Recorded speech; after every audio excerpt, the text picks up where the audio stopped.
The Dice Tower is made possible by listeners like you. Thank you for your support. And by Cool Stuff Inc. Cool Stuff, in stock at CoolStuffInc.com.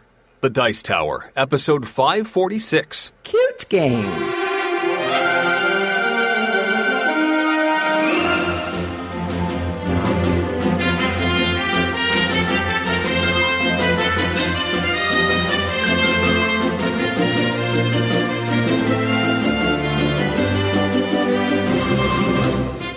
Welcome to The Dice Tower, a podcast about board games and card games, and especially the people who play them. On today's show, Jeff makes a subtle design decision. Tom's feeling a little overwhelmed, and we discuss another voicemail from Mandy. We also have more questions from the mailbag, and we say kawaii to our top 10 cute games. I'm Eric Summerer, and here's your host, the lightning to my thunder snow, Tom Vassell. I don't know who Thunder Snow is. Is this Lightning McQueen? No, like actual weather events. Oh, so I'm the hurricane? Sure, yeah. No, there was a lot of... What is Thunder Snow? Is this like snow, but there's thunder in the background? That is exactly what it was. That's what we had last night. So if it's... Yeah, my kids were not happy about the Thunder Snow, especially right before the power went out. But we made it. We're all good now. We're all warm. Did you we all, have power sleep again. in the same room around a heater? I think they would have appreciated that if we had done that. I think they would have enjoyed. We made them. They got to sleep like in the same room as each other, but we made them sleep in their own room. Oh, so you would have made it like a camping thing. We could have, but they were already in bed. If it had been more than one day, you'd been like, "All right, time to burn the games." Yeah, fortunately, it was just sort of an overnight. It was only a few hours that we were out of power. And Crystal Pisano managed to do a great job guest hosting on Dice Tower tonight on very, very short notice. Yeah, I think we're talking like 6 minutes notice or something to that effect. It was crazy.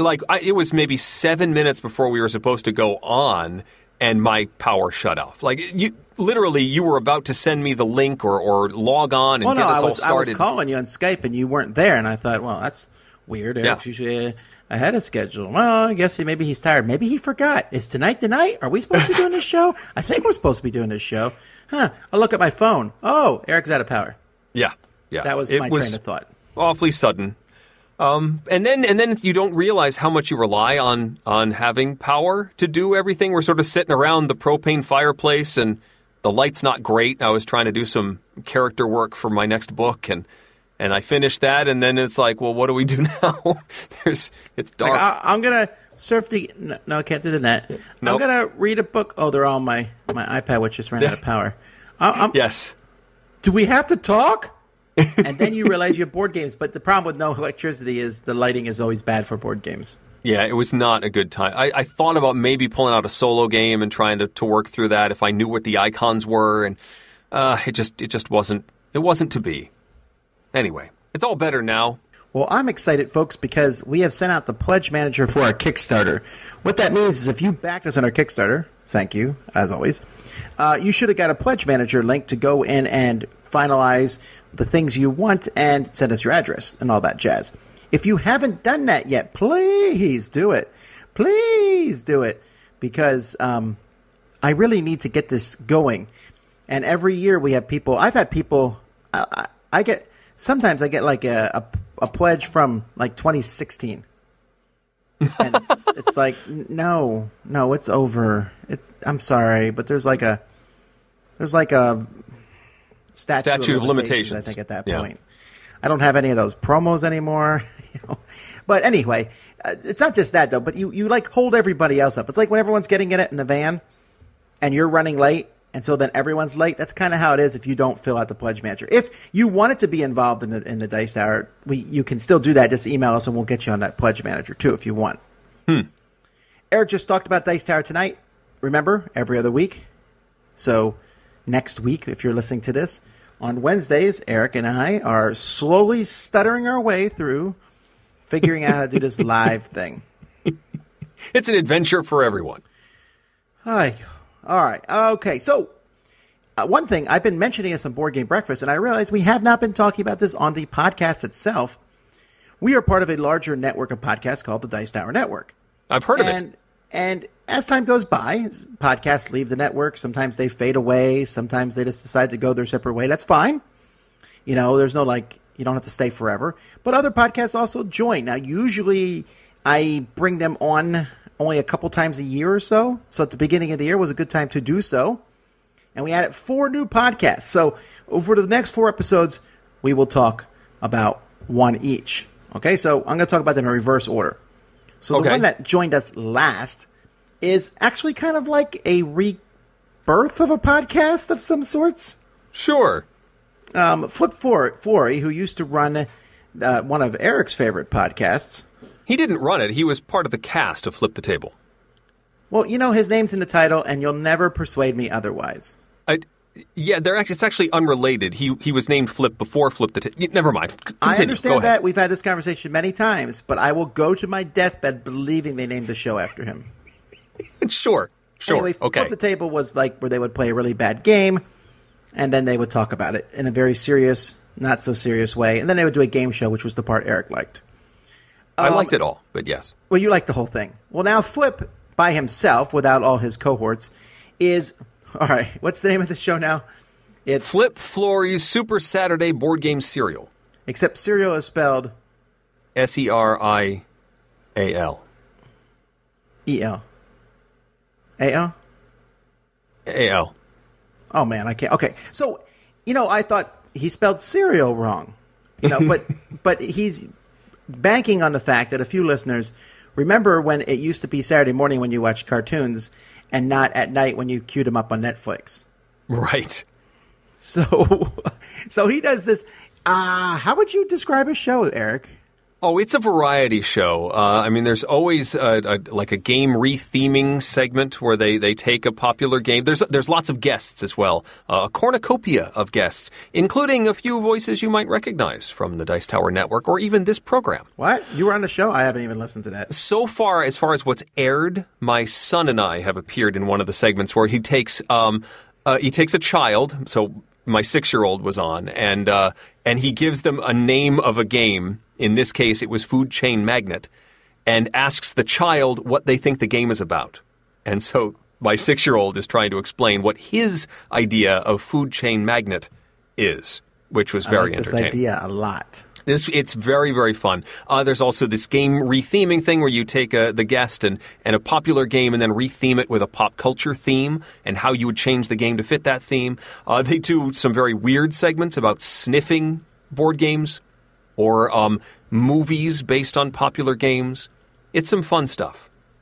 I believe I may have heard some of those. I have listened to the show. I just don't believe I listened to the show that you were on. Sorry. Does that sadden you? You just haven't heard it yet. I should actually know which episode it is, but I can't remember off the top of my head. Maybe future Eric can look it up. Yeah, I did. It's episode 10, Smurf Hammer 5000. Back to you guys. Okay, well, that's great. So we'll talk about one of these each time. You can always find these at our website, Dicetower.com, or just go to DicetowerNetwork.com.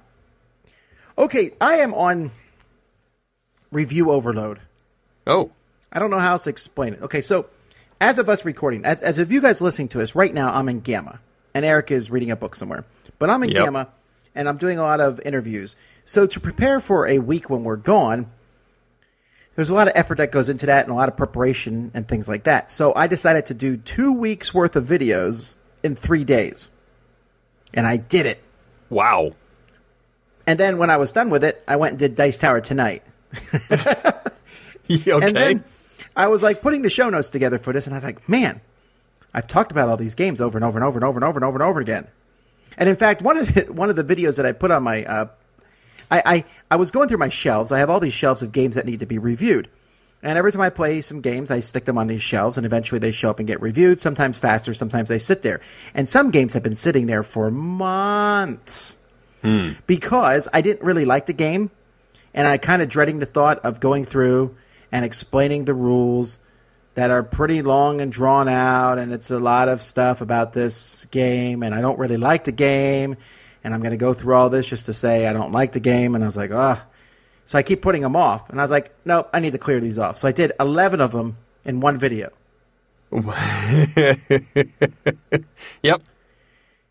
and it's gotten so much success. People are like, "We love this. Make a series out of this."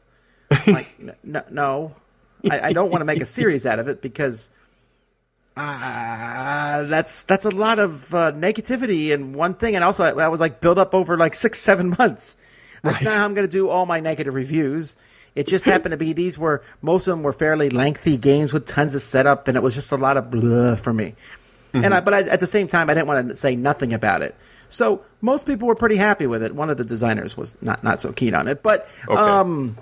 For the most part, it went over pretty well. But so I'm not talking about those. I'm going to talk about games tonight. Don't worry, I got game stuff to talk about.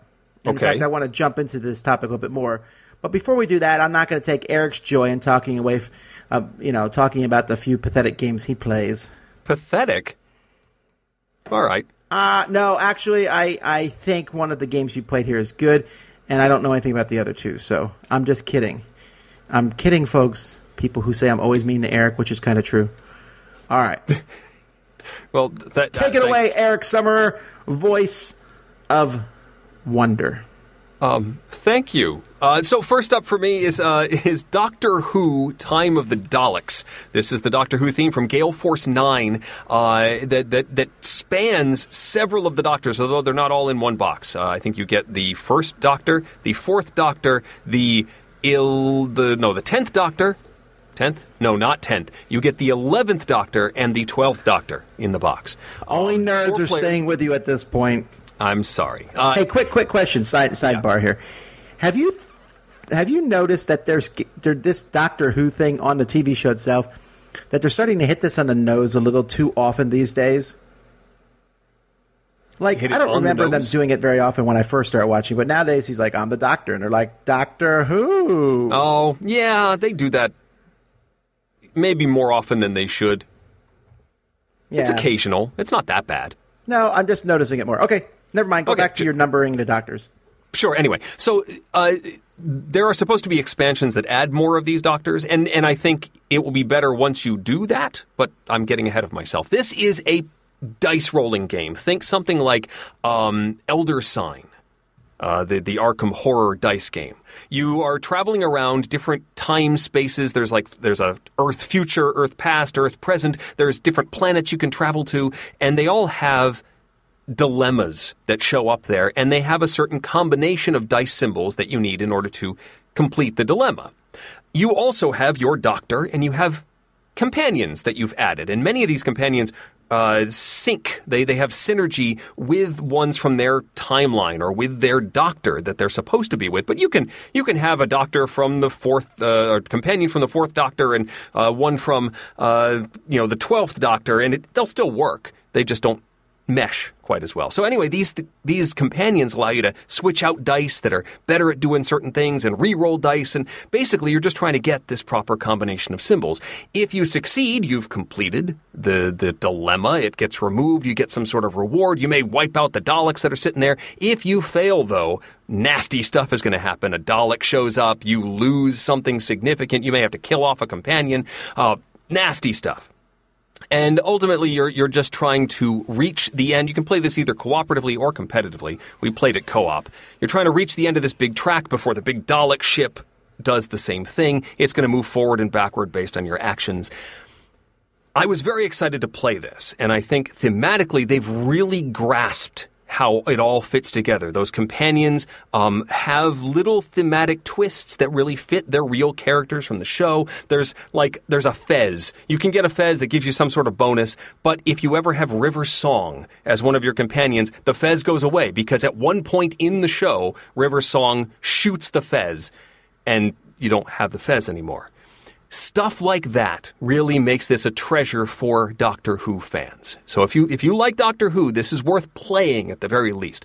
I was a little disappointed. I did not realize how much of a dice rolling pressure luck game this was. What's wrong with pressure luck? I'm not saying that that's a bad thing. In fact, the pressure luck part it's not really pressure luck. It's roll these symbols or else. No, that's not pressure luck. That's just garbage. That's the smackdown is very strong here, and there is an arc. So at first, you don't have as many companions, you don't have as many things you can do with the dice, and you are going to get smacked down a lot. But as you get better and get more synergy and you know, get the team together, then it becomes easier. It almost became too easy near the end once we got to the end. I still don't like the smackdown. I was very frustrated for the first 2/3 of the game. And if the dice don't go your way, you are really it's very hard to work your way back up. So this went from I'm thinking about buying this. I really want to get it just because of the theme to I don't think I need this in my collection and I'm not going to seek it out. I'm glad I played it and I think it thematically is a lot of fun. It's fun to explore. Maybe if they add more doctors, and there was like a weird regeneration thing, you can die, and when you have 4 players, all you do is like rotate everybody's doctors, which messes up the synergies of everybody. But if you had more doctors in the box, it would make a little more thematic sense if you regenerate up the line. But anyway. I'll tell you why there's not more doctors in the box. Money! Exactly. I mean, they could have thrown more in there. Still, Doctor Who, Time of the Daleks, great for fans, but a little disappointing for me. You are a fan, though. Okay, so great. I would recommend playing it for fans. But it's not for everybody. Okay, so far, Eric has got me interested in playing 0 of the 3 games he's talking about. Oh, excellent. 0 for 1. All right, well, game number 2. All right. Fantastiqa Rival Realms is a 2-player game from Elf Secret. It's based on the Fantastiqa world, which is a really cool deck builder. I love. This is not a deck builder. It's just thematically part of the same universe. It uses art assets from the Art Museum of New York, or a specific art museum. So it's all these lovely artscapes that cover all of these cards. This is a map building and pattern building game and an efficiency engine. It's a 2-player game, and you have sort of a mirror image setup across from each other. And you are playing numbered cards that also follow, I think, 6 different suits into 3 rows in front of you. And you have to play these in numerical order. So there's sort of a puzzle aspect to how you place these on the board. And that's one of your actions you can do, is place cards onto your side of the board. You can also spend cards from your hand to move around this board you have created. And you have to play, if you have a swamp card, you need to play a swamp card from your hand to move on to the swamp, or some sort of token that lets you move on to that space. And so the more cards you have in your hand, the more actions you can take. You can move farther along this map you've created and exploring more of it. And the more you explore, the more goals you will complete, the more points you will achieve. And it's almost a race to see who can complete their board the fastest. This does not sound like the original game at all. It is nothing like Fantastiqa, the original game. It isn't. There's was under the impression this was like a Okay, so I had heard that this was a 2-player version. So this is kind of like Agricola, All Creatures Great and Small, as when compared to Agricola. Even less of a thematic connection. I mean, Agricola, All Creatures Great and Small still has a little bit of the worker placement aspect. This is a totally different game. There's a little bit of interaction in the sense that every time you spend these cards to move, it goes in your opponent's discard pile, and they can then draw those cards. Mechanically, this is kind of an interesting thing. I liked the efficiency engine. I liked trying to plan out my moves and how long can I wait before I take a movement action to try and steal away those goals from my opponent. You get goals for filling up different rows or touching different corners of your board before your opponent. And ultimately, you're trying to score more of those goal points than your opponent. I liked it. I need to play this one some more. It's small, it's portable, it comes with a couple of mini expansions that are worth exploring. It's not bad, it's not quite what I expected. But it is one that I want to try and play more often. As a 2-player game, that's harder for me to do, but it might be one that my son can tackle. It's not that complicated. Fantastiqa Rival Realms, I did enjoy. All right, well, I'm more interested in this one. So now we're 1 for 2. All right. I don't remember if you said this at the beginning, but is the artwork the exact same, or is it redone artwork? Redone as in it's...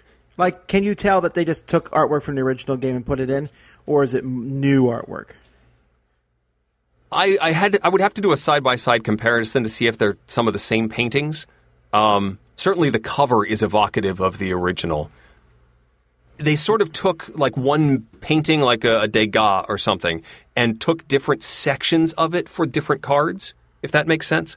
So like all of the swamp cards are a similar artist, a similar style, and they're different sections of the same painting. And then the sea cards would be something else, a different painting with different sections of that. Okay. All right, cool. That's Fantastiqa Rival Realms. What do you have next for us? It better be something amazing. I hope so. This is the Willow Game. I'm out. It's from 1988. The game was published by Tor Books, and it definitely shows this. The rule book has it's almost the Avalon Hill structure with the 11 How did you get this game? This was friends. I was at a gaming event a couple weekends ago, and friends brought it. One of them had given it as a gift to a huge Willow fan. She loved this movie and her favorite movie, and we were playing it for the first time. And in the game, you can play one of several different characters. There's a good side and a bad side. The bad guys are trying to capture the baby that one of the good characters has. At the beginning of the game, you deal out the baby to one of the good characters who all start in different areas of the board, and they're trying to work their way across the board. It's almost like football. You're trying to work your way across the board, slipping through the fingers of the bad guys to get the baby to one of the end spaces on this big, large map with all these different locations on it. You can either drop off the baby along with certain treasure cards to liberate this one town and save the baby, or you can become strong enough to defeat the evil witch at the end of the game. And the bad guys are just trying to capture the baby and bring it back to their stronghold, and that's how they win. This is definitely a game that shows its age. There's a lot of die rolling and collecting of cards, and the combat is a little brutal.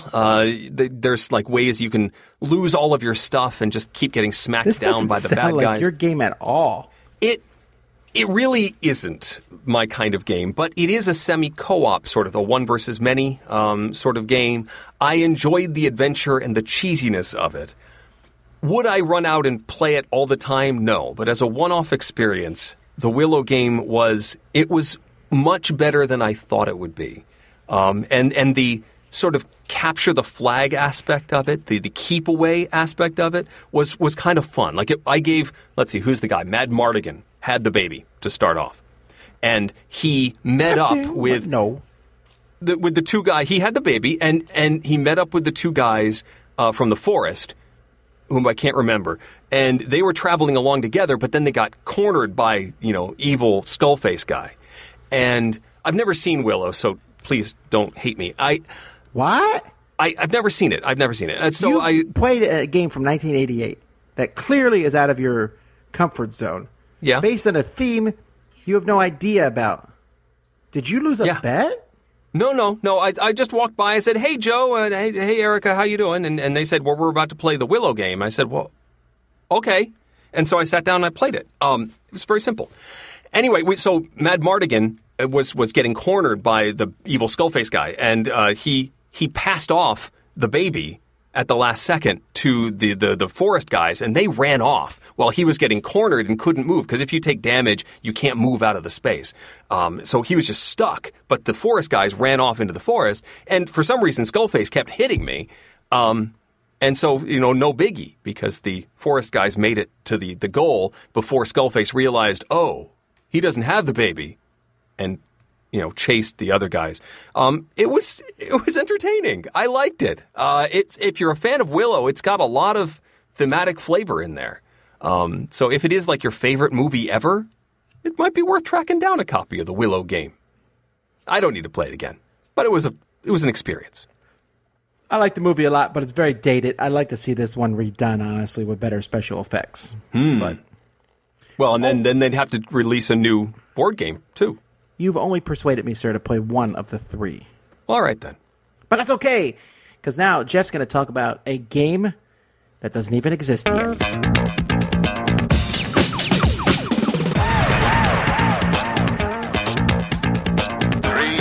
2, It's time for Game Tech with Jeff Engelstein, where we find out how games really work. I've been working on a new game design, surprise, surprise, and I recently ran into an interesting design decision. I can't say exactly what the game is about yet, sorry about that, but it is a political game, and there are different regions that may experience unrest and go into rebellion. Now, the way that unrest gets into a region is that there are political issue cards that are drawn, and those cards show different choices the player can make, and the unrest that will go into regions based on that choice. It's not a Star Wars game, but for the sake of this discussion, let's say two of the regions are Alderaan and Coruscant. Now, maybe one of the issues is whether or not to build the Death Star. If I decide to build the Death Star, that will put unrest into Alderaan. If I don't, it puts unrest into Coruscant. And if a certain amount of unrest is in a region, it goes into rebellion. Okay, now hopefully that's clear. The other element that I want in the game is that some regions are more likely to go into rebellion than others. For example, Alderaan may be more likely to go into rebellion than Coruscant. This will both make the game more interesting, give it a little texture, and better represent the historical situation. Now, I'm considering two possible ways to make this happen. The first is that each region has a stability number. When the unrest in a region reaches this number, it goes into rebellion. So it might be a 3 for Alderaan, but a 6 for Coruscant. This was actually the first system that I developed. But then I came up with another idea. In this system, the amount of unrest required to cause a rebellion is the same for every region. But the distribution of unrest icons on the cards is different for each region. So in the deck there will be, say, twice as many unrest icons for Alderaan as there are for Coruscant. But when any region reaches 6, it goes into rebellion. Now I call the first option the explicit option and the second the implicit option. In the first, it is obvious to the players which regions are more likely to go into rebellion and which are more stable. In the second, players do not know. It is something that they need to learn over the course of the game. So which of these is better? Now the explicit option is clearer to new players, but it also adds some additional rules and graphic overhead. Players need to remember that there are different numbers for each region, and that needs to be presented clearly. In the actual game there are 10 regions, so this is a consideration. In the implicit option, the rule is simple. Unrest of 6 equals rebellion. The players only need to remember one number, so it's simpler to learn and to express graphically. The advantage of simplifying rules like this cannot be underestimated in a board game. Each rule, no matter how tiny, adds to the cognitive load on players. Keeping the stability number constant helps in this regard. However, it does work against new players, unless they are told somehow, either by the teacher or the rules or some other means that Alderaan has way more unrest in the deck than Coruscant. They won't know it until they play. Now, honestly, I go both ways on whether this is a good thing or not. I can see that if a player bases their entire strategy on trying to get Coruscant into rebellion, they can be frustrated. They start the game behind the curve and don't even realize it. Yet, I think that hiding the rebellion chance in the deck creates much more narrative. I like the idea that the players will learn how the political landscape unfolds during the course of the game, how it unfolds like a flower. Video games are great at having players learn strengths and weaknesses of different things by playing, by trial and error, and not by having it all explained up front. And I love it when a game incorporates that. This implicit versus explicit discussion reminds me of something called the Iowa gambling task. This is a famous experiment where players are presented with 4 different decks, and each turn they can choose to draw a card from any of the 4. Some cards give the players money and some take it away. The players are not told, however, that the decks have big differences in the ratio of good cards to bad cards. There are definitely good decks to draw from and bad decks. Yet, after about 40 turns, players have a very good idea of what decks to draw from and which to avoid. And this is incredibly fascinating, after only 10 turns, players show stress reactions when they decide to draw from a bad deck. Heart rate increases, blood pressure spikes, that sort of thing. But it's all subconscious. After only 10 draws, players subconsciously realize that bad things are about to happen, but it's another 30 turns before they can verbalize it. Really neat stuff. So, would something like that happen in the implicit version of this design? Would players pretty quickly subconsciously realize that some regions are more likely to rebel than others? And wouldn't that be a neat feature to hide in a game? What do you think? Which system would you prefer? This is Jeff Engelstein with Game Tech. Okay, so I listened to this segment twice, actually. Okay. Well, I wanted to make sure I had the right answer. So at first I was like, definitely explicit? No, implicit. I was confused. I think that I like the hidden stuff better. Mm-hmm. But it makes a steep learning curve, and I'm always a little... This is a thing in Twilight Struggle. So you never played Twilight Struggle, Eric, I don't believe. No. But it's a thing about the Cold War. And so in this game, you can play cards, and you can put influence on different areas of the map, and you're fighting over everything in this game. Mm-hmm. But there are a few cards that they have every card has a special event on it. But there's like one card that says, for example, that you can, for the United States player, it has something to do with Japan, and you can kick out all the communist influence in Japan and add some of your own influence there. It's based on a historical event. Okay. Well, if you've never played this game before, you might think as the communist player, I'm going to take Japan and put a lot of influence in there, not knowing this card exists. Right. Then the card exists, and you're like, oh. So I then thought, what do I do in real life? Well, in real life, I tell people, hey, this card exists. Also, whenever I get a deck of cards, I'm like, I wonder how many cards there are of each type. I always count them and announce it to all the players. I always do, if they're different. I'll be like, just so everyone knows, yellow cards, there's not many in this deck, so they're rare. So because I do that, I think I'm going to have to go with I want the information on the board. Yeah, Which means I'm disagreeing with Jeff, and I'm really sorry, Jeff. You're smarter than I am. Well, I think I like the idea. I mean, when I heard the two options, I really liked the every territory has the same threshold. It's just they get triggered in different rates in the deck. Because it's easier. I'm agreeing with him because I think it's easier to see, to know that here's the threshold, here's the trigger. I can immediately look around the board and see how close each one is to triggering. But it's fine if you go through the deck and say, just so you know, Alderaan triggers more often than Tatooine. But even though I now know that information, it's still easier for me to assess the current board state, I think, with the implicit method than the explicit. Okay. I'm actually not opposed to either one, really. No. I just think that you should be clear about it. Like, if you have these different numbers, then you should have them written in the rule book somewhere.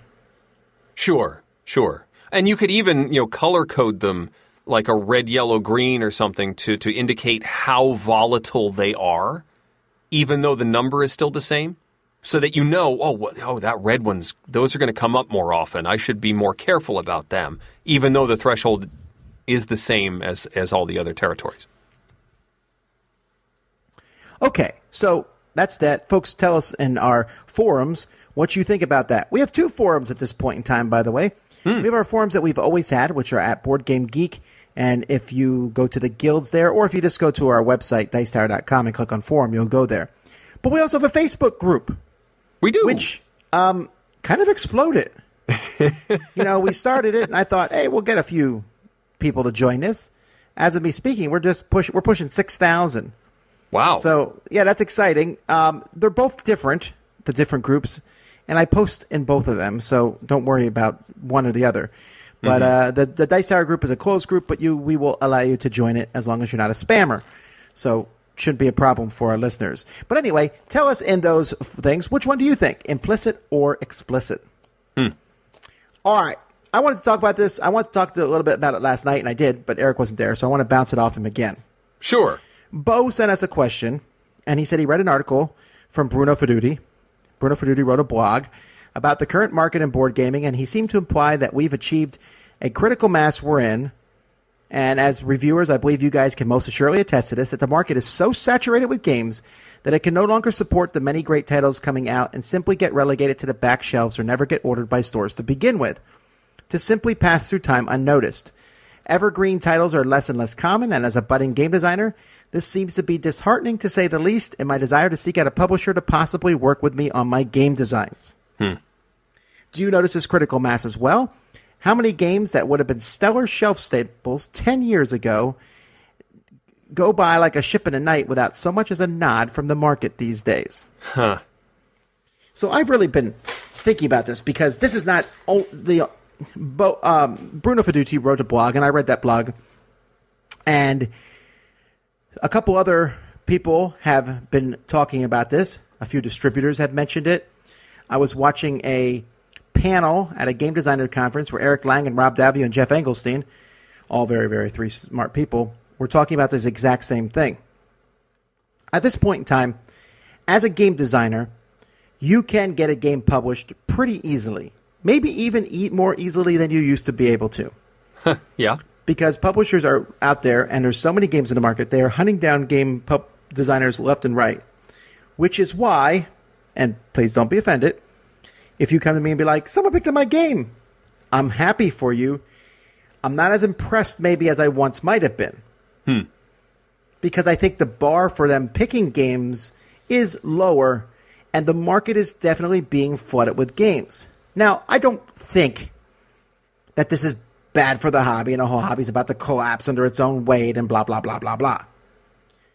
But I do think for us as consumers, and we're reviewers, me and Eric, but we're consumers too, this is not necessarily the best. That phrase embarrassment of riches comes to mind, and it's great that we have so much stuff, so many games that we can play, but knowing which games to play or figuring out what's interesting is difficult for store owners, local store owners. What are they supposed to order? There's thousands of titles coming out. They can't sell thousands of titles. And they don't know necessarily which titles that everyone's going to buy. Yeah, how do you even research that? I mean, there's so many things to listen to. Yeah, and that's the thing. I mean, it's even difficult to research it. So, there's reviewers and things, but let's say you want to say, okay, I'm going to check and see what the Dice Tower is going to do. Well, we're putting out thousands of reviews. Yeah. So this presents a problem to the consumers because it's being referred to, someone, I don't remember who said it, compared the hobby to periodicals. Like, they're coming out, play a game, okay, thanks, next issue. And we're all involved with this. So I think what we need to do is, we can't sit around and complain about it. We can't sit there and go, there's too many games. Too many games are coming out. Oh, it's horrible, blah, blah, blah. Okay, you know what? I'm going to stop buying games. Well, that doesn't actually help the problem. So I've been trying to think what we can do about that. I think we've already been working on it to some degree anyway with our top 10 game lists. Okay. You know, we get a lot of garbage about our top 10 lists, and people are like, you'll never come up with ideas. They said to us, 15 years ago for top 10s, and now they're going to say it again. And cute games, definitely running out of ideas. Yeah. So there's that. But the top 10s kind of focus things towards it. But what do we do with all these games that are out on the market, and you're sitting there, and if you don't play them right away, they're literally gone really quickly. Yeah. It doesn't matter who the designer is. It doesn't matter if it's Eric Lang making a CMON game. The big game comes out, everyone plays it, everyone talks about it, and most of them are gone. Now, Eric, your board game group has how many people in it? Like 8 or 9, like a night when you get together, right? Yeah, something like that. 8 to 10. Okay, so you're playing 2 different games there. Yes. Now, how many of those games are older repeats of games? I'd say about 20 to 30%. I mean, especially with me in the group, a lot of new stuff hits the table. We've got a couple of Kickstarter backers in the group. But old stuff does cycle through, maybe even a little more than that. A third, maybe, of the time we're playing at least 6 months old and back titles. Right, and that happens. But let's take a different percentage. How many games that come to the table come back a second time, or even harder, that third time? That's low. Right, it's really low. Even when you go back to those 6 months or older games, right? Right. They're games that are really tried and true. Like, you're going to see things like Terraforming Mars and Scythe, and games that are getting a lot of buzz. Unless you have, of course, there's outliers. You might have someone in your group who loves Game X so much that they bring it all the time, and it's going to get played no matter what. Right, yeah. I mean, we've got the old stuff that has been part of the cycle forever and ever that continues to show up every once in a while. Taj Mahal or Ra, stuff like that continues to come out every once in a while. But as far as the new stuff coming back, yeah, that's pretty rare. So I'm just trying to think how this works. This is going to be hard for designers because even if they do get a game published, the game has to sell a lot or they don't make any money.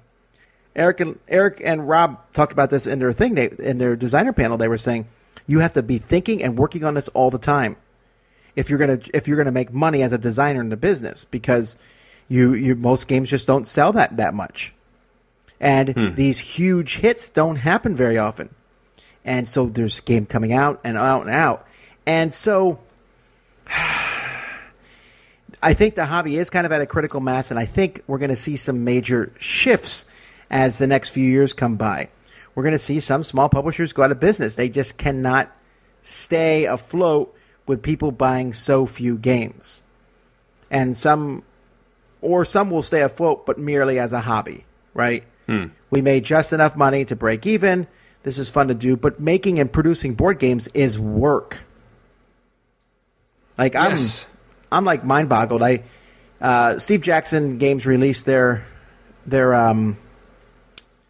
State of the Union address to some degree, and Stonemaier Games did the same thing, and he made $7 million. His company, not him. All right, I want to be really clear. Right. He has a lot of costs and things. He did not make that much money. He has one employee. Wow. And he has two of what we would consider to be the biggest games in the market, Scythe and Charterstone right now, right? Very popular games, both of them. And he is not considered to be a big company by any means. And most of the publishers that we know have 1, 2, 3, 4 employees. They're very, very small. It doesn't take much for that employee to have some sort of problems, any kind of money problems. And so with all these games out there, and it can also be discouraging for people who are like, all we're ever doing is chasing the next thing. I thought about this because Batman, the Monolith game, the huge Kickstarter game, which I'm sure you didn't back. No. Cretin. But I backed it because I like Batman. Yeah. But in this, you can back it partially or you can back it all in. Did you look at the Kickstarter at all? I didn't. I just heard people talking about it. All right. So if you back this game, you can back it for $140, which is not a small amount for a game. No. But for this $140, you get 7 heroes, of which you'll need at most 4 per game. But 7 different heroes, 28 different other good people, 9 villains, 32 miniatures, and a bunch of boards. But they also give you 7 other heroes as stretch goals, 13 villains, 24 more monsters, and a whole pile of other stuff, right? And you get all that stuff for $140. Okay. Or you could pay $320. Huh? And if you do that, you get a whole pile of other stuff. A T-Rex, 7 more heroes, the Batmobile, all sorts of evil, wicked villains. You get tons and tons of stuff, extra dice. And, well, are you ever going to play with all that stuff? No, but I want the Batmobile. Yeah, I know the Batmobile looks pretty cool. But but that's the thing. So you buy this Batman game. Let's say you bought it for some. Let's say, I'm getting it. Okay, so I get it and I get all this stuff, and I'm like, hey guys, I got the new Batman game. Yeah, we play Batman. Well, that was really fun. We've used about 10% of what comes in that gigantic box of stuff, right? So we played a couple more times. Now we've used like 30%. But wait, now my next big giant Kickstarter thing that I backed comes in. Or maybe not mine because I'm not rich, but Susan, who's in my group, her big box comes in. So then we play her game a couple times and we move to the next one, and it's always this forward-looking thing. Yeah. Yeah. I mean, it's nothing against the game that gets pushed out of the way. It's that there's new stuff coming in. Do you say, you know what? Nothing else new. We're done. We're full until we've played through all this stuff. See, for me, I'm a reviewer. And I love always going to the next game. People say, how often do you play games to review versus games you love? And it's the games I review is much, much higher. I don't mind that. But I do notice that my game group is constantly filtering, and some people play me and some people don't. You know, they're like, not today. Yeah. Oh, or I'm in the mood to play new games. I'll be with you, Tom. You know, but not always. And I completely understand that. But when it comes to buying games, not everyone can be a Jason Levine and buy every game that comes out in the market. Yeah. And stores stocking the games, I just think the whole thing is so interesting to me right now. And I'm trying to think, how can the Dice Tower help in this situation? And that's what I like to hear from people too, right? How can we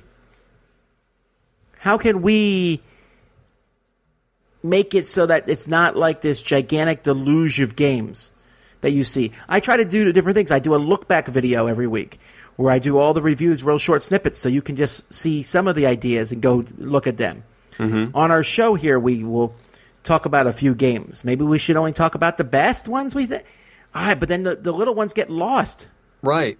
Yeah, I mean, we can't change the market forces. I mean, there are this many games. Somebody's got to cover them. I don't know if there is an easy solution. I guess the idea is that you want to be able to maybe cycle back games that may have been passed over and say, what about these guys? But is that useful if you can't go buy the game? Well, there's that. I don't know if we can change that, though.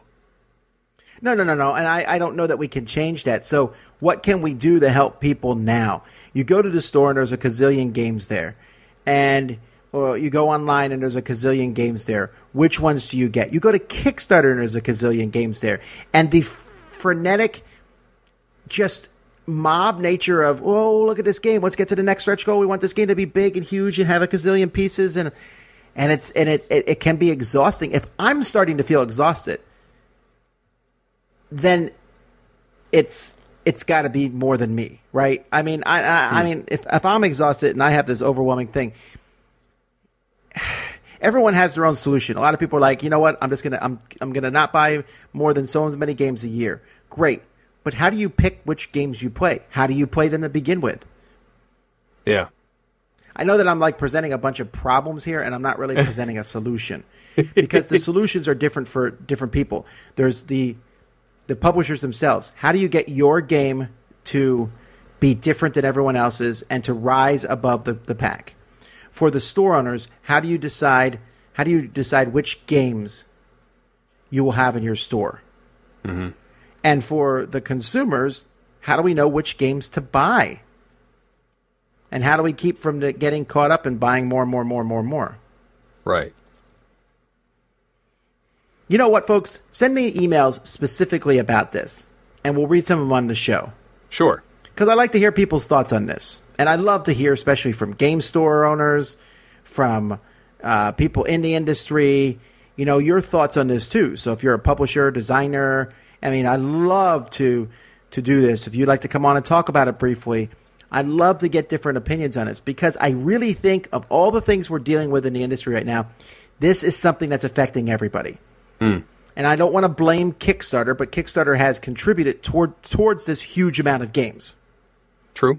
It's made it easier for publishers to get into the business, and just the fact that printing is easier, the internet makes it easier to get things together and find artists and publishers and designers. There's so much stuff going on that it's easy to put all this. There's a lot of factors, but there's just 3,000 or 4,000 new games coming out every year now, and that's not. I think there's more new games coming out than we are adding gamers to the hobby. Right, the ratio of games to gamers, I don't think is the same. Do you think it's just a bunch of new publishers, or is it that individual publishers are now releasing so many games in a year that it's hard even to focus on what they're doing? Well, that's the case. There's a few publishers, Days of Wonder, Stonemaier Games, that publish a few games each year. Then there's publishers like Fantasy Flight, Renegade, Yellow, and they publish a whole pile of games every year. And even that, I'm like, if I feel like I've got a pretty decent handle on the industry, but if you come to me and say, Tom, list 10 games that Renegade came out with in 2017, I'd be like, all right, let me think. Wow, they did so many. Well, I think I can do 10. Maybe I can do 20. I don't know. And I'm not picking on Renegade. There's a lot of different companies that are doing this. They're just publishing lots of games. But there's also a lot more publishers. Everyone's yelling about Asmodee buying up publishers, and yet I think on Dice Tower News, we announce a new publisher almost every week now. It seems. Yeah. All right. Well, anyway, folks, I want to get your feedback on this because I really think this is something that's going to happen, and I don't think it's necessarily, again, like it's not like this horrifyingly bad problem. It's like too much of a good thing. It's like going to a buffet, and you're not really that hungry. Okay. Sure. Speaking of food, let's get to something slightly less industry-wide. Yeah, maybe a lighter topic. Let me find the voicemail button. Hang on. Hey, Eric. Suze and I were having a discussion about food and board games.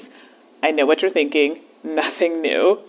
But we had some differing opinions on types of food we eat while gaming. And I know this has come up in game groups that I've been in and even just chatting with people at work that I play with. So it's definitely an interesting and important conversation. So inquiring minds would love to know, what are your favorite foods to eat while gaming? And what are your favorite food or game combinations based on theme? So I don't know if you're like me, but I like to kind of plan out sometimes what I eat. It depends. Things that kind of go with the theme, it makes it more fun. But we cannot wait to hear what your responses are. Ba-dum-bum-bum, I don't care. I just like to eat food. Pie. I said that because Suzanne might be listening. Pie. I mean, I'm totally going for the stuff that's not going to mess up the board. So veggies are great. Veggie pie. Veggie pie. I like nuts, like mixed nuts are a big thing Nut for me, pie. unless you're allergic to nuts. But that's my snack of choice lately. Just whatever's not going to mess up the board. As far as the thematic pairings, I've never done that. I have never done that either. I think it's an interesting concept, but I can't even think, like, what would I do? I've seen some people do some really, really weird stuff, especially like if Cthulhu's in there and they make the vegetables look like a Cthulhu monster. And I guess. I think, if you're playing a zombie game, you put cheese and salsa together and say you're eating brains or whatever. It's the pre-planning, though. I rarely know what I'm playing on any given game night. That's true. This would be really hard for Eric.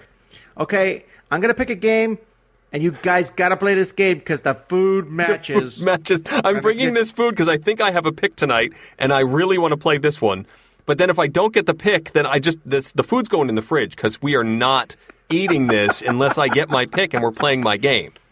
So my standard answer.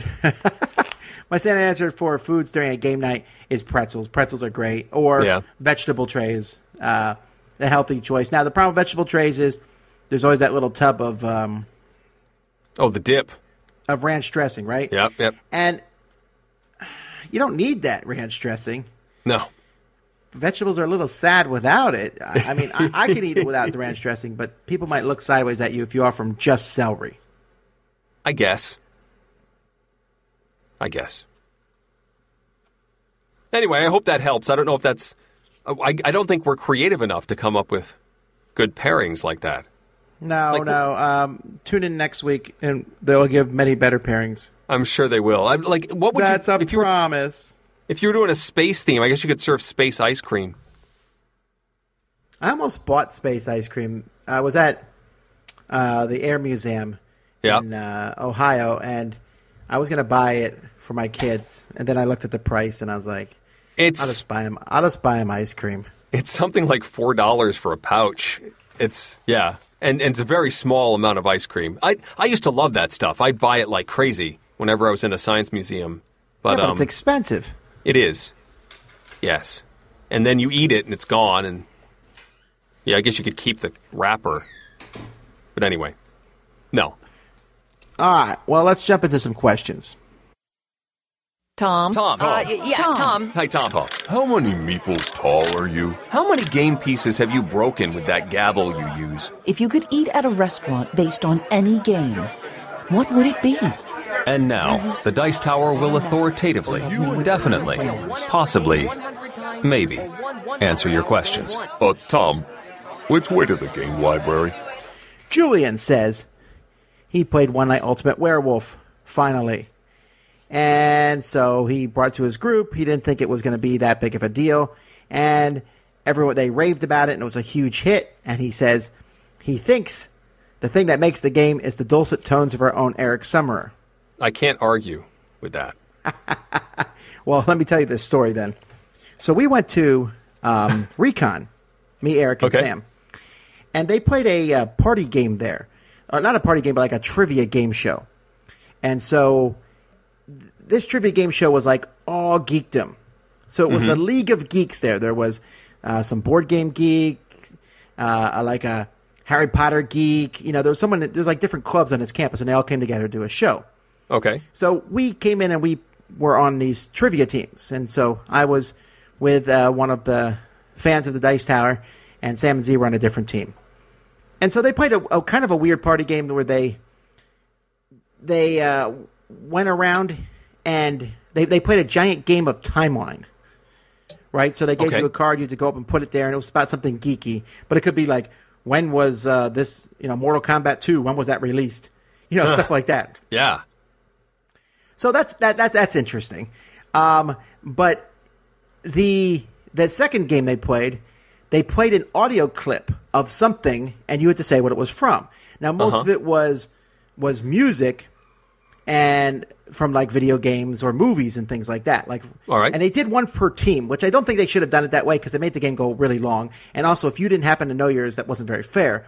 Like we got the Avengers theme, which took me a while. Everyone's looking at me like, how can you not know this? I'm like, hang on. Dun, dun, dun, dun, dun. Oh, it's Avengers. So it took me a while. Yeah. And they got up to this one group in the front, and the clip was, everyone close your eyes. Oh. So I laughed out loud really loudly because I wasn't expecting that at all. Later on, the guy who did it said it was the only clip he could think of that worked with board game category. And so the person whose team was like, I have no idea. So then they said, you know what it was? And I said loudly, I hate that guy. And so some lady at the table, one of the young ladies at the table near me turned around and said, well, he hates you too, probably. She was a little, perturbed that I had said that I hate this person who I obviously did not know.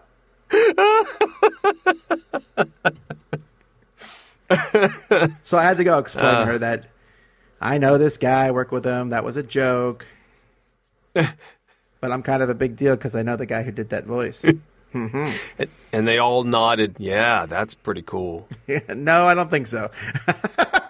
Because I did not know the theme song to some video game. So anyway, it was an interesting game. It just really made me laugh. But anyway, back to the question from Julian. He said, I'd love to hear your thoughts. Should Tom donate his voice to a board game app? I doubt it.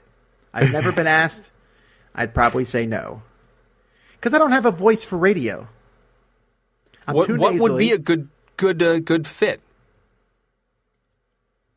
You could be like the used car salesman in a sales game. You're very flattering. You could be the remake of Omega Virus voice. If there was like a game show, I wouldn't mind being like the guy who says the next question is this and make the smart out. Like you don't know Jack. I could do that sort of thing, I think. Okay. So Kevin is wondering what our thoughts are on the second editions of games. Personally, he feels like it's a crowded marketplace, companies that don't impress him the first time around and need to do a second edition to clean up things or provide some upgraded components. Well, it's too little too late. But obviously they wouldn't be doing it if it wasn't profitable to do so. So the question is maybe why do gamers give game companies a pass on subpar first editions of games once a new shiny second edition comes out? A common joke among gamers nowadays is I'll just wait for the second edition. Shouldn't we as a community just demand more out of our first edition games? Well, first of all, see earlier discussion about the amount of games. I'm always a little... anytime I've noticed that there's second editions of games, they are fixing the first edition to some degree. They're making it better. Mm-hmm. I don't think I very often have seen a second edition where I went, well, that first edition was subpar. No, it's almost always, that first edition was amazing. Let's reprint the game. And while we're at it, let's make some of it better. Better components, usually. A nicer graphic design. It's very rarely like the first edition was so bad we had to print a better second edition. No, if the first edition was subpar, there wouldn't even be a second edition. Yeah. There's that many games in the market. Whenever I see a game getting a second edition, I assume the game was pretty successful the first time around. Sure. And also there's this element of time that, Kevin's suggesting that we punish the company for releasing a second edition because they didn't get it right the first time. But it's, when there was no second edition when the first edition came out, and now years have gone by and they're doing an update. Might as well, when they reprint, make some changes and make some upgrades. So yeah, it's interesting to see how they've evolved and changed, and it's now years later, and what's different in the industry and marketplace that make things want to change. I kind of find that fascinating. It is tough to be the early adopter, though, in these sorts of situations. It's a little annoying. But did you not have fun for a couple years with that game? Yeah, but what if you've heard people talking about this game, say Mansions of Madness. Oh man, I really want to find out about this game, Mansions of Madness. It sounds pretty cool. Finally track down a copy. All right, this is now mine. And then 2 weeks later, second edition gets announced with this upgraded app. Yeah, but that's just bad timing. Let's say I'm Fantasy Flight Games, and we are going to announce Mansions of Madness, and we know we're going to do it. Do we delay it as long as we can so people buy the first editions? Literally, if the earlier you announce it, the quicker you devalue the stock you have. And you sure. Is that being a jerk, or at the same time, is it being irresponsible? That's a tough call, I think. Yeah, well, I imagine that they waited until their current print run of first edition was sold out, at least at their level. I don't know. He said a common joke amongst gamers nowadays is, I'll just wait for second edition. I don't hear that joke very often because, again, getting the second edition is a pretty big deal. How do you know? It's that catch-22. Let's switch over to the television world. The common refrain with any new television series these days is, I'll wait till the first season is over and catch up. I'll binge it to get ready for season 2. If it's good enough, then it'll make it to season 2, and then I'll watch it then. Because I'm not going to invest in season 1 for a show that might get canceled right off the bat. But if no one watches it, it doesn't make it to season 2, and it doesn't. I agree, Eric. I am one of those people.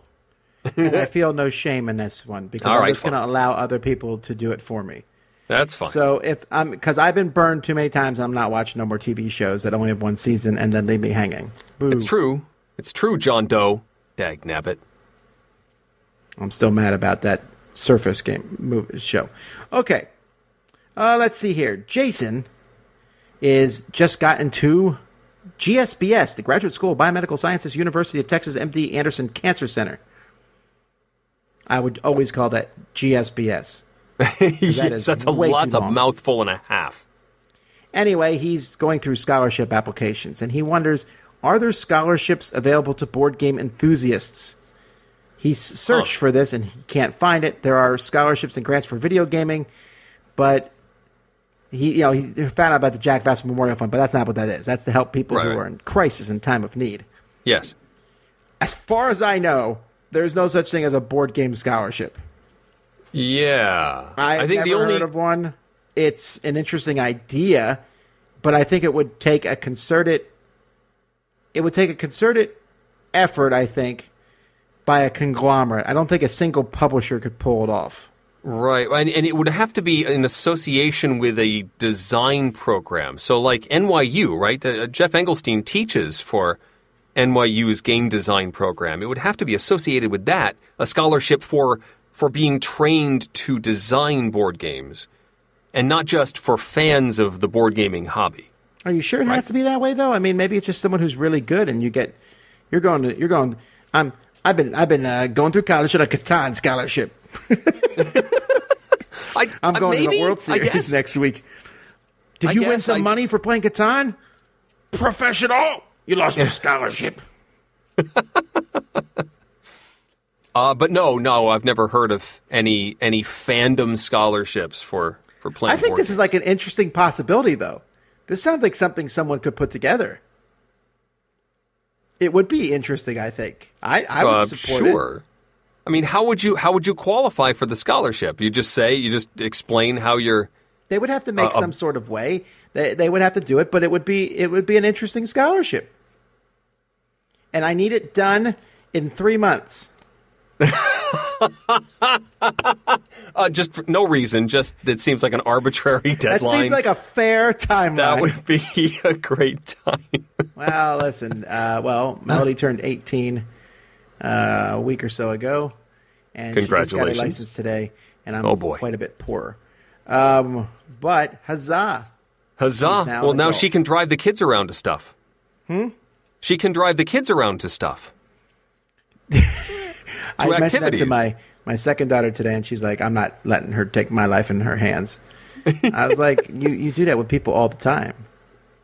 Like that's like the reward for when your child starts driving is that they can now drive the younger siblings around to stuff. You gain time from this. I know. All right. I'm getting something for my money here. All right, what's the next question? Jared is talking about games like Magic or Netrunner where you build decks before the game.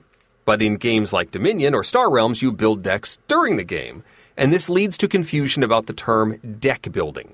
Magic is not a deck building game, even though it's based around building decks. And Jared wants to know, since games in the second category have been given the name deck building games as a category, is there a general term for the first category, so games like Magic and Netrunner, that makes this distinction clear? For that matter, is there a general term for these games in the first place? Isn't that CCGs? Well, not always, because there's also living card games, expandable card games, etc. All right. Yeah, I guess CCG and LCG are more about the sales model than it is about the actual, maybe deck constructing games? Mm-hmm. It's though, but the emphasis isn't on the play of the game is not about the building of the deck. The deck building is the preparation for the game. It's the meta game. Oh, I see. But yeah, I mean, other than a CCG/LCG, which is what they were known until deck building, they were never called deck building games. They were called CCGs. Huh. Well, I don't know.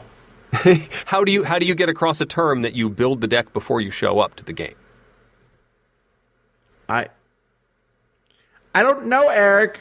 Pre-building decks. Nah, Deck pre-building game. I wouldn't worry so much about it. I know that you do spend a lot of time in Magic and Netrunner building decks, but I don't think it's anything to worry about. Sure. Okay. Last question for the day. Kenny says, how do you feel about Kickstarters asking full MSRP for their games? So he looks at a Kickstarter and sees he giving them an interest-free loan for about a year before he gets their game. He's showing faith in a game where I'm not sure of the component quality and there aren't any reviews to let me know if the game's any good. I'm taking a chance on backing a game instead of just waiting for it coming to retail, and I expect some sort of compensation to incentivize me to back now. So he wants one of two things. One, make me pay full MSRP, but give me a lot of extras for free that will not be available in the store version and make the company go bankrupt. Oh, he didn't actually say those last few words. Sorry. Okay, no, yeah. Or two, give me a significant discount off the MSRP so that the company makes no money this way either. He didn't say that sentence either. But when they make these games with that Kickstarter, they're not selling them to the distributor for full MSRP, but only a fraction of the price, and they're still making a profit. Sell to me at Kickstarter at the distributor price, or at least the price the distributor would sell to the FLGS. Then I get a hefty discount, and the company is making significantly more profit than they normally would. He thinks they're taking advantage of the consumer, asking us to give us an interest-free loan, and trusts that the game would be good with no incentive for us to actually do it. Why would I take that chance rather than just wait and be knowledgeable about the product when I buy it? What are your thoughts about a Kickstarter charging MSRP? I think they should charge a little more than MSRP, frankly. Why would they charge less? That's crazy. And I'll tell you why. Kickstarter is tough anyway. When you first publish a game, you have to sell it for. There's actually some very practical reasons for selling at MSRP, and here's the biggest one: if you sell it for way less than MSRP, no store is going to carry your game. Mm-hmm. They're going to be like, "What? You sold it way cheaper." That's why when you go to a convention, you'll almost always see companies selling their games for MSRP, because if they sell it cheaper, they're undercutting all the stores that they are selling their game to. So do they make more profit at the convention? Yes, but they're also paying for the convention booth space. Same thing with the Kickstarter. 10% of that money is going to Kickstarter. Right. So you want them to sell it cheaper and lose that 10% or give you a bunch of extra stuff. That's crazy. Most Kickstarters barely make any money at all for their publishers anyway. Now, I get the part where you say it's an interest-free loan to the people. If you think of it that way, don't do it. Think of it either as you're pre-purchasing a game, not an interest-free loan, you're pre-purchasing a game, or you're helping support some creative growth. Those are the only two options that you have. Because if you look at it as interest-free loan, you're going to be bitter about it. And speaking as someone who's run a Kickstarter, we don't really want bitter backers because they're just a pain in the neck. Yeah. And so I'm sorry. I mean, don't get me wrong. I criticize Kickstarters. There's a few unscrupulous Kickstarter people out there for sure. There's Kickstarters who don't know what they're doing. But I think for the most part, I've seen so many Kickstarters undercharge. Yeah. Or they'll sell you a game and they'll say, and it comes with all these extra things. Look at the Batman game, for example. Mm-hmm. Monolith was talking about this. The Conan game made $3 million. They almost lost money on it. Wow. Because they added all those extra miniatures. And then when it went to retail stores, people were like, I'm not paying as much for a game that you could have got on the Kickstarter with all that extra stuff. And so it was dead weight in the stores. If you add a bunch of extra stuff and make your game look really awesome and amazing in Kickstarter, and then it's less in the stores, people want to pay, first of all, a much lower price. And they're not as interested in getting it. So it feels incomplete in the retail version. Yeah, sorry, Kenny. I'm not trying to jump all over you for this question, but I just think that if you have a problem with this, then your best bet is to vote with your pocketbook. Yeah. Which is actually a bad phrase because no one actually uses a pocketbook anymore. But vote with your wallet. And I mean, Yeah, I mean, I think one of the big points of using Kickstarter, especially with the smaller publishers, the first-timers, second-timers, is that the game would not exist if it weren't for the Kickstarter campaign. And so part of you backing the game is lending your support to see it actually happen, because it wouldn't without you doing so. Yeah, and really, that's not just something that they say to make you feel better. That really is the case of it. You are helping do that. And we've seen companies fold under because they gave too much in their Kickstarter. Yes. Or they suddenly realized, we got $50,000 in our Kickstarter, and we need about $80,000 to actually publish this game we told people we were going to publish. Yeah. Yeah, asking them to do it for a cheaper price is not a good idea. That's at that point, it almost comes across as greedy. Because you're like, I want this cheaper and earlier. That's the thing. As a Kickstarter backer, you usually, not always, some Kickstarters don't do this, but usually you get it before everybody else. That's like your benefit. And sometimes you get some extra little cool promos that no one else gets, some Kickstarter stuff. That's a bonus. And you have the satisfaction of helping that company make something they might not have been able to do otherwise. That's a bonus. Everything after that is kind of gravy, and I don't know that I would take a lot of satisfaction in getting a cheap game and then watching the company go under. Yeah. All right. Well, that was. Let's go to something positive.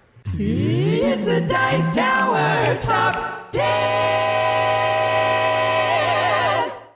The Dice Tower's Top 10 list is sponsored by Cool Stuff Inc. Cool Stuff Inc.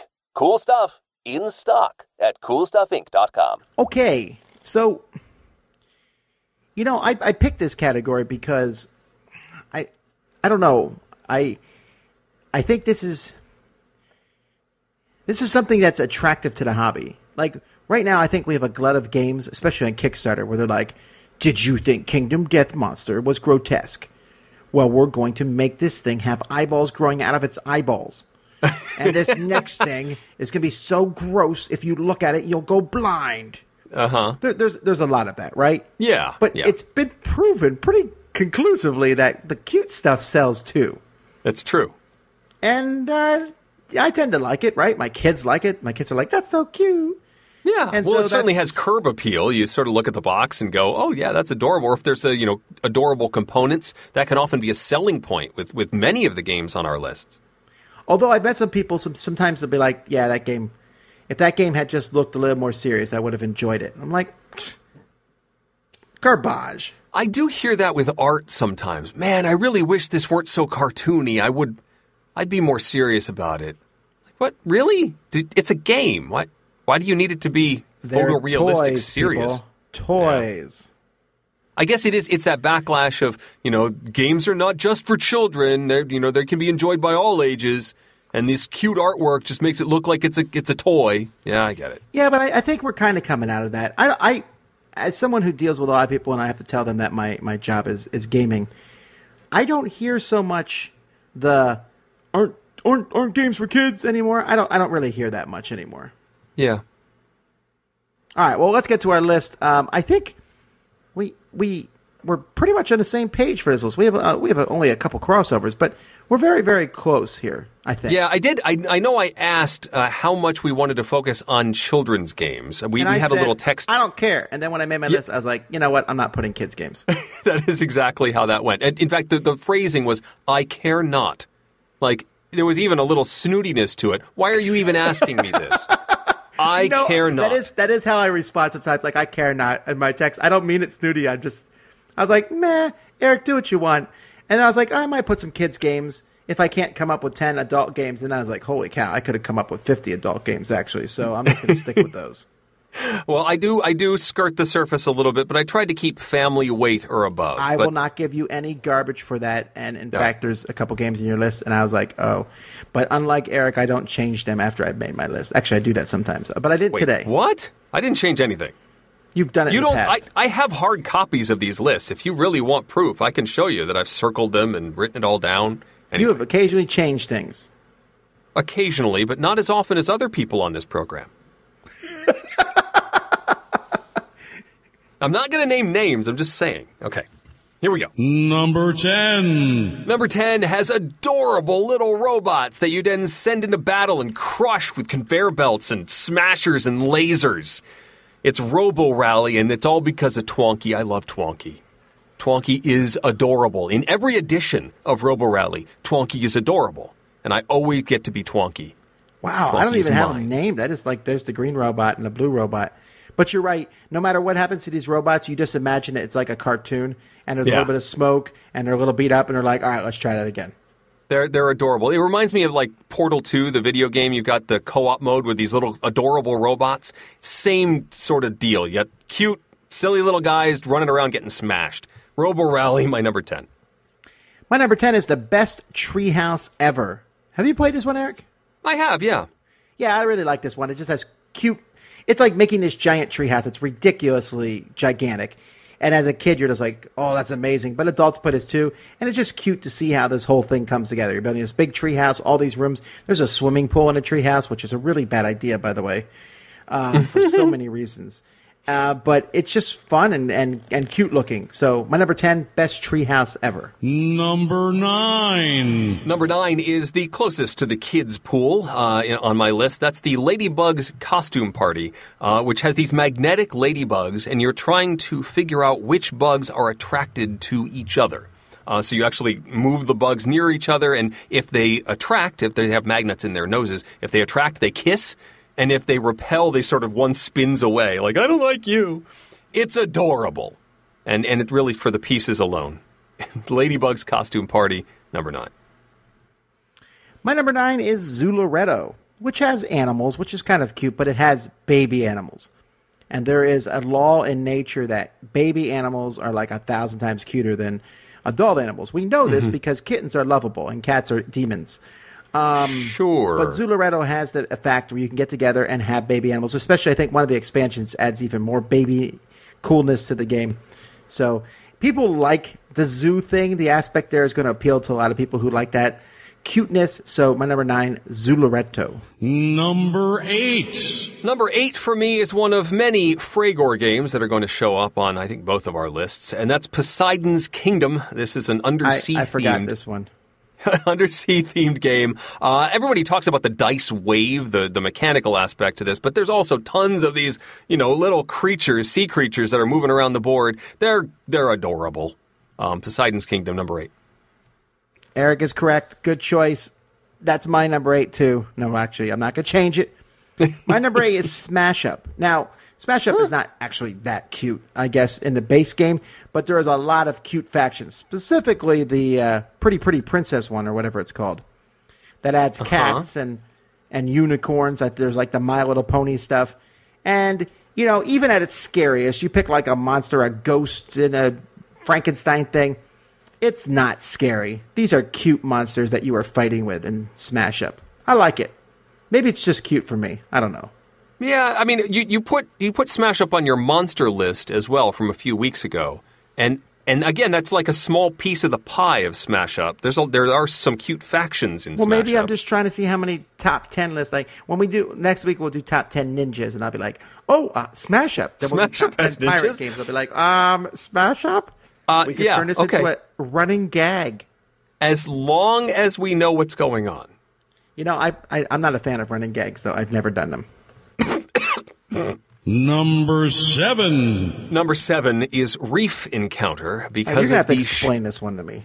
All right. So Reef Encounter is a pretty heavy game. It's about building coral and eating them. But the guards on the coral are these adorable little shrimples. And, I don't know if the later Z-Man edition had the googly eyes. But the R&D edition, the original copy of Reef Encounter, have googly eyes on the shrimples, and they are so cute. And so, yes, my coral is guarded by this adorable shrimple, and you do not mess with him. In Reef Encounter, my number 7. My number 7 is actually higher on Eric's list. I think it's up one row. Number 6. Here we are. Number 6, Sheer Panic. Another Fragor Games. The Lamont brothers made this. I almost think they go shopping in various figurine stores and then come up with design ideas. They're at the Christmas thing. They're like, I like that. Let's make a game around it. Let's make this out of it. They look in the Christmas Tree Shop's catalog. And so anyway, you've got these adorable sheep that are on platforms, and you push them around to different directions to push them up against a fence and move rows up and down and position them to earn the most points or avoid being sheared at various points in the game. It's cutthroat for sure, but it's actually a pretty brainy game. It is. It's a thinky game. It's deceptively cute for sure. But number 6, and for Tom, number 7, Sheer Panic. Yeah, it's kind of funny. I was like, you know what? There's got to be a Fragor game on this list because pretty much every single one of their games could probably make this list because they always pick those cute figurines. And I think Sheer Panic got me because it has that ratio of, hey, these are cute sheep to, hey, this is a pretty solid game. Solid enough that Mayfair picked it up and published it for several years also. Yeah. The only downside with the Fragor games is that I think they became so known for their adorable figurines that it became the focus of the game, and I think they lost some of that, interesting mechanically sort of a game in exchange for having adorable figures. It almost went over the top with them. Yeah, that is the truth. My number 6 is Dungeon Pets. This is from CGE. Now, CGE tends to make all their stuff look cute anyway. Mm-hmm. Yeah. From spaceships to aliens and all that. But the Dungeon Pets, they have these mean monsters that I think you're growing them to stick in dungeons to terrorize people and just cause havoc. I think. But they're babies and they're so cute. And you're taking care of them in a fairly heavy Euro game. And I know that my daughter really likes this game partially because of the theme. And that's Dungeon Pets. Yes, I mean, the artwork is adorable, and it's fun to grow these sorts of cute but horrible creatures. Yeah. That's right. I know it's going to eat a town later on, but right now, I'm going to sing it a lullaby. Yes. Number 5. Number 5 is Crossmaster Arena, which is a battle game, but the participants in this battle are so adorable. They're these, super deformed style anime creatures that are lovingly detailed and pre-painted and everything, and they've got giant swords and magical stabs and all sorts of crazy weapons and stuff, but they're so cute. And then you just send them to, beat each other up. Still, number 5, Crossmaster Arena. My number 5 is, and Crossmaster Arena, by the way, was on my short list. My number 5 is My Happy Farm. This game was originally printed by a company that went out of business, and then Portal picked it up. It was a stretching animal game. You've seen this one, right, Eric? Yes. Yes, I have. You're putting animals in your barn and the pigs, and then you start stretching the pig out, and it's super long, and a super long cow. Yes. And it's so hilarious looking. It's actually a pretty light game where you're trying to have the longest animals and stuff, but the animals look hilarious. These cute, really long, like a pig that looks a little bit like a dachshund. Yes.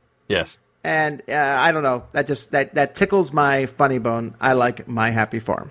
Yeah, I never had a chance to play this one, but I did see it in various forms. Number 4. Number 4 is a new one to the list. That's Meeple Circus, because you've got these tiny little circus performers and elephants and clowns, and often in the course of the game you have to make them do things. Like the clown, you have to make him fall over, or you may have to make them talk or make noises or sing while you're playing with them. It's pretty cute. It's also stressful as all get out, but it's so cute to make these little scenes in your little ring, your circus ring. Meeple Circus, number 4.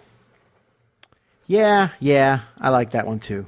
My number 4 is higher on Eric's list. He ate all my bamboo. Number 3. Number 3. Hey, That's My Fish. It's another cutthroat game. You're trying to cordon off sections of the ice flow and get the fish that are on those tiles. But they have these adorable little penguins that my wife insists on sticking on their heads.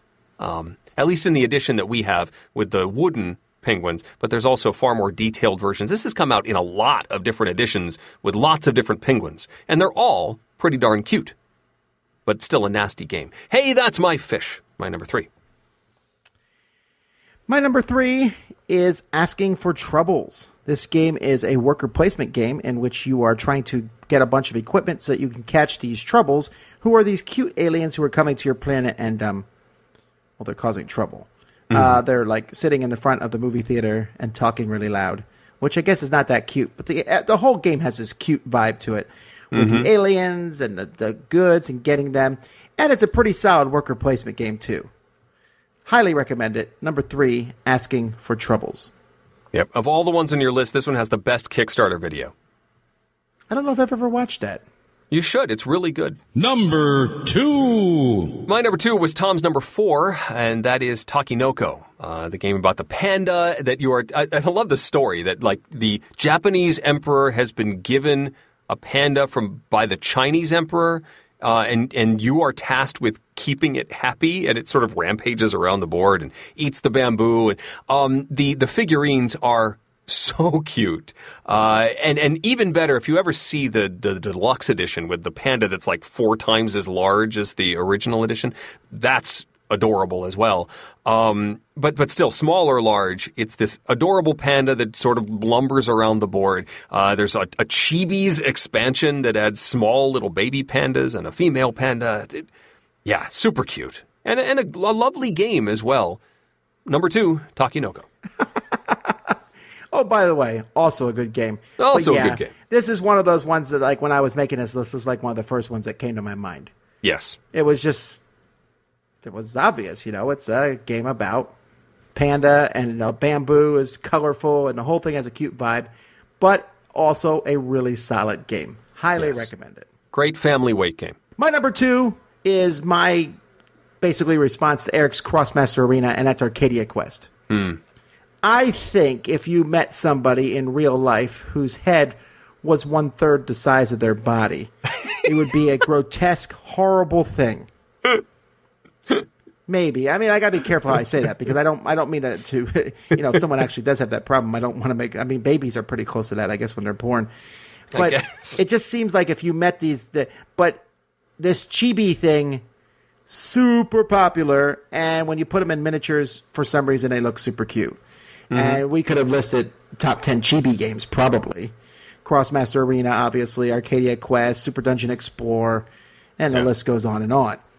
But Arcadia Quest is such an amazing game, And it's this game where you're fighting each other and slaying monsters, and it's like a big, dungeon crawl game.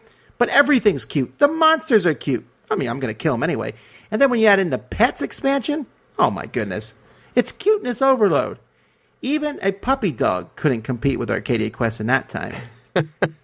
My number 2, Arcadia Quest. And finally, number 1. I almost passed over my number 1 because I was sort of doing some research and going through old collection lists and stuff like that as I was looking for cute games, cute artwork, cute figurines, cute components, and I totally missed the most obvious one that I have talked like a broken record about over the past 4 or 5 months. It's Stuffed Fables. It's got to be the number 1. It's about I'll tell a you bunch why of I didn't put it on my list. Because it's cute, but has this dark undertone. Now, don't get me wrong. I think that's great. I like the mixture of that. But it almost shies away. Like these animals, they're there to protect that girl. These stuffed animals. And it's anything but cute at that point. Some of the swords have like blood on them. But when they're hanging out with the girl and having the little discussions before and after the stories, the adventures, the plot about the little girl going to like her first day of school, and it is very much the lovable stuffed animals supporting their kid in adorable fashion, and the dialogue and everything. It's absolutely these things are super cute. Yes, they go on serious adventures. Okay, well, I'm just explaining why I didn't put it, because it's actually a pretty good choice, Eric. My number 1 is Ice Cool. It has those penguins. It's fun to flick them around. They're cute. Everyone comes by and goes, what? Let me see these penguins. Every single person comments on how cute the penguins are. I think that's all I need to say. Ice Cool. Great dexterity game anyway. Yeah. I own Ice Cool and have yet to play it. My son asked to buy it at a convention. I said, oh, sure. Yeah, I want to play it. Sure, if you're interested, let's do so. And he's played it several times, but I'm never in the room. Wait, so your son has played the game and you have not? Yes. Okay. Yeah. That's how you'll get to it eventually, I'm sure. I'm sure. Sure. Eventually. Let's see what the people's choice was. All right, so they start off with number 10, King Domino. Okay, it makes sense. Number 9, Charterstone. And this is mostly because of the art in Charterstone. Has a bunch of these cute, again, almost chibi-like figures. Number 8 is Hey, That's My Fish, agreeing with Eric. Number 7, Santorini. Same artist as Charterstone. People like that art for sure. Number 6, Ice Cool. Number 5, Dixit. This I don't get. I don't either, because Dixit is weird, unique, evocative. And maybe a couple cards are cute, but there's a lot of cards I look at them like, that's actually a little disturbing. You know what it is? The score markers are bunny rabbits. Only for like one version. I'm not even sure. There's so many Dixit cards now. All right, number 4, Camel Up. This must be based solely on the camels. Sure. I mean, 3, that pyramid's adorable. That's true. Number 3, Dungeon Pets. Yay. Number 2, Sushi Go. It's true. Those illustrations are very cute. I guess I never thought of sushi as cute. I mean, some might think that sushi with a face on it is disturbing and not at all cute. I'm hungry. I'm going to eat you. Don't eat me. Okay, I won't. I don't think I'm going to eat something that asks me not to. That's my new philosophy. And number 1, Takinoko. By no small margin. Yeah. All right. Well, of course, our forums are there for you guys to argue and yell about these things. Hey, if you're at MeepleCon this week, make sure you come by and say hi to us there. I'll be there. Sam and Z will be there. So at MeepleCon in Las Vegas, we'd love to talk to you guys there and have a good time. And other conventions are coming up. The convention season is about to hit us in full force. Oh, boy. And good games are coming. I think I see them on the horizon. There's always good games. We're never going to run out of games. Don't forget that game thing is really intriguing me. I'd love to hear feedback on it. Let us know. Until next time, though, I'm Tom Vassell. I'm Eric Summerer. And you've been listening to The Dice Tower. Thanks for listening. Promotional consideration has been provided by game publishers in the form of review copies of games. This episode, number 546, was recorded on March 8th, 2018. Mandy and Suzanne join you next week, and in 2 weeks, Tom and I look at our top 10 comeback games. Support for this podcast comes from listeners like you. Thank you for your support. And speaking of support, the Jack Vassell Memorial Fund is dedicated to providing support to members of the board gaming community in their hour of need. Find out more about the fund's mission and how you can help at jackvassell.org. The Dice Tower is produced by Tom, Mandy, Suzanne, and Eric, with production assistance from Itai Perez, Derek Porter, and Rob Searing. Our theme was composed by Timothy Pinkham. The search for the father of that runs-through guy brought to you by The Quest for El Dorado. And hosting is provided by Cool Stuff Inc., where you can find great games at great prices at coolstuffinc.com. We love feedback. Visit the Dice Tower Guild at BoardGameGeek.com. Email us at dicetower@gmail.com or follow us on Facebook. And of course, you can find more from the Dice Tower Network, including Board Gamers Anonymous, Board Game Corner, The Snakes Cast, Rolling Dice and Taking Names, The Geek All-Stars, The Dukes of Dice, Our Turn, and Board Game Breakfast at dicetowernetwork.com. Until next time, from all the gang at the Dice Tower, have fun gaming. How could we make the show more cute? Well, if it was our two sons doing it, I guess. That's true. I mean, we have to tell them what to say, though, the whole time. All right, say this. Now tell Eric he's an idiot. I mean, if we're doing this in another, 5 years or so, we could probably have them guest host. Next time we're under the weather or something, just have the kids do it. Son versus son. The Dice Tower.